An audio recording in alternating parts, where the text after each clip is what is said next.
s'être essayé au cinéma muet. Il a abordé des thèmes plus sérieux comme le harcèlement et parce qu'il voit grand, il vient de réaliser un film en costume au Fort Barreau. Thibaut Gillière est notre invité.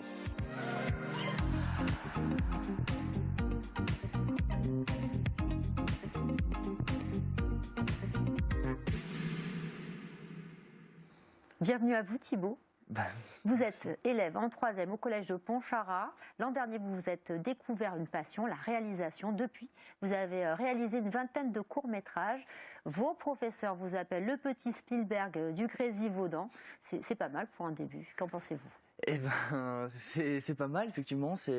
Ça fait plaisir. C'est quelques professeurs qui m'ont attitré ce petit surnom. On en rigole, c'est sympa. Il aurait pu avoir pire. Il y aurait pu avoir pire, effectivement. Ça va peut-être vous coller à la peau et vous porter chance. Pour le moment, c'est ce qui se passe, donc espérons que ça continue comme ça. On va regarder ensemble un extrait d'un de vos courts-métrages, ça s'appelle Les Cons, histoire de voir un petit peu votre style. On regarde.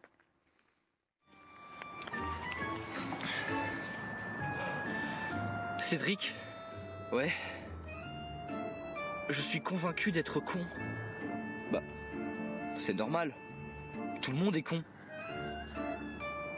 Bah, pourquoi tu dis ça? Parce qu'on l'est tous. On est tous cons. Oui, d'accord, mais pourquoi tu penses ça?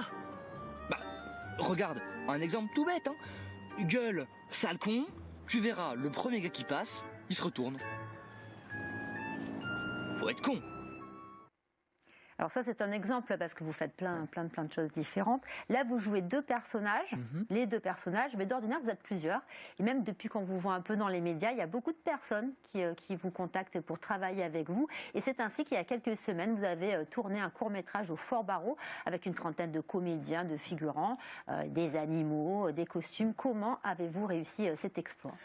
Eh ben, cet exploit, je sais pas, mais en fait, ça s'est passé assez naturellement. C'est-à-dire qu'à un repas avec un ami, l'idée est venue de faire un film épique sur la Renaissance. C'était le Moyen Âge au départ.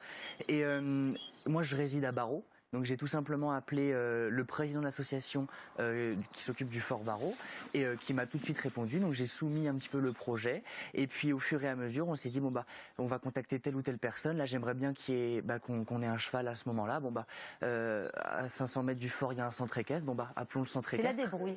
C'est comme ça. Faut savoir qu'on est 30 personnes mais ce sont que des bénévoles. Donc on a des personnes qui sont comme nous, qui s'y connaissent pas, qui viennent se prêter au jeu, qui viennent nous aider pour les costumes pour jouer et on a des personnes qualifiées, professionnelles, qui prennent de leur temps pour ce film. Quelle est l'histoire, en quelques mots? Alors l'histoire, c'est on reprend l'assaut du Fort Barreau en 1598 par le duc de Lesdiguières. Je voulais proposer une alternative à cet assaut en proposant, en se disant et si ça s'était passé comme ça. Et donc à la place d'avoir un assaut à plusieurs où il y a une attaque dans le fort, on imagine un duel plus dans les règles de l'art.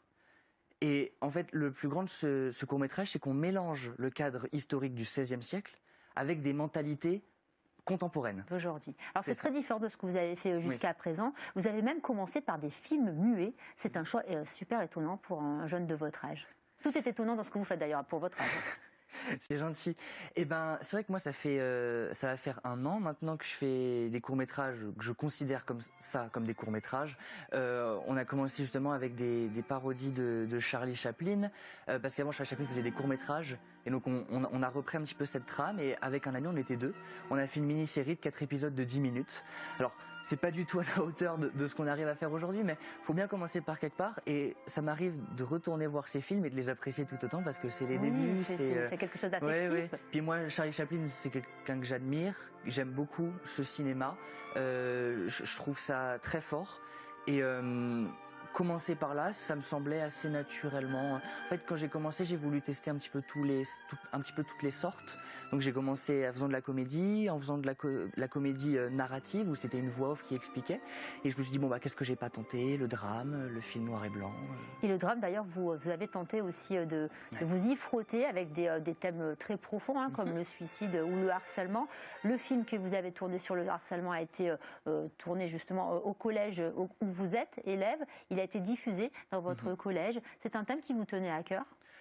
C'est un thème qui me tenait à cœur effectivement parce que du coup je recherchais à ce moment-là de sortir de cet aspect comédie qu'on avait l'habitude de faire avec les copains et en fait donc ce court-métrage qu'on a appelé Destroy donc détruire il m'est important parce que en fait moi, le harcèlement, c'est quelque chose auquel je suis sensible, c'est quelque chose que j'ai envie de sensibiliser. Et en regardant ce qui existait sur le harcèlement, on voyait que c'était dans les courts-métrages, en tout cas dans les fictions ou les vidéos préventives, ce qui existait, c'était surtout, on montrait la violence, on montrait les insultes. Et moi, je me suis dit, j'aimerais bien sortir de cet aspect-là et montrer plus un aspect psychologique. Et si vous allez voir le film d'une dizaine de minutes, vous verrez qu'il n'y a aucune violence, il n'y a aucune insulte, à aucun moment c'est expliqué pourquoi tout est centré autour du personnage. C'est ça, tout est centré dans sa bulle. Même, vous verrez, le collège est vide. C'est un choix qu'on a fait pour exprimer sa pensée, quoi. Il est dans sa bulle, notre personnage. Et dans la suite, dans la foulée plutôt de la projection, il y a plusieurs personnes, des élèves qui vous ont contacté pour vous parler de harcèlement. Ça vous a touché ? Oui, que des personnes prennent le temps de voir le film, c'est déjà bien parce que c'est là qu'on a commencé à un petit peu montrer ce qu'on faisait. Et voilà, donc il y a des personnes qui sont venues nous dire, me dire personnellement qu'ils avaient beaucoup apprécié le film, que ça les avait aidés. On avait plusieurs types de personnes, des personnes qui avaient été harcelées, d'autres pas du tout. Donc on a eu tout type de retours. Bientôt va être projeté votre film sur le Fort Barreau. Là, pour le coup, on va le voir sur grand écran. C'est une consécration pour vous, ce qui va se passer le 12 mai. On va finir là-dessus. C'est super. Franchement, je remercie Cinéma Jean Renoir de Pontcharrat de me permettre de faire cette diffusion très prochainement. Merci beaucoup Thibaut Merci pour votre témoignage. Merci d'avoir été notre invité. On reste ensemble pour la suite de vos programmes, le Journal des Alpes.